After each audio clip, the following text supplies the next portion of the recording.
सभी लोग हमारे अमित ब्लॉग में, और आज का हमारा है डे 5। कल तो हम लोग ने मोटर बनाया, कल वो मोटर बन भी नहीं पाया हम लोग से, और एक तो ख़राब हो गया पूरी तरीके से। तो हम लोग का कल का कुछ काम हुआ नहीं, तो हम लोग का सीक्रेट हाउस वैसे का वैसे ही रह गया। और फिलहाल के लिए अभी हम लोग कुछ छत बीट का देखते हैं क्या करना रहेगा। तो अभी छत देखने का देखते हैं क्या करने का रहेगा, नीचे का वीडियो और नीचे फ्लोर डालने का है, साइड का भी अपने को कवर करके ले लेगा, और अंदर में कुछ लाइटिंग वीटिंग करने का रहेगा, तो वो वाला आपको देखते हैं। हाँ,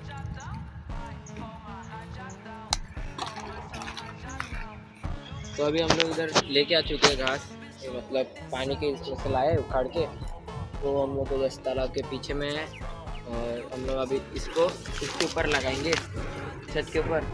तो उसमें अभी देखते हैं कितना पूरा हो पाता है कि नहीं, कि अपने को और काटना पड़ेगा। तो अभी देखते हैं होता है कि नहीं पूरा। चलो फिर स्टार्ट करते रखने को। कैसे?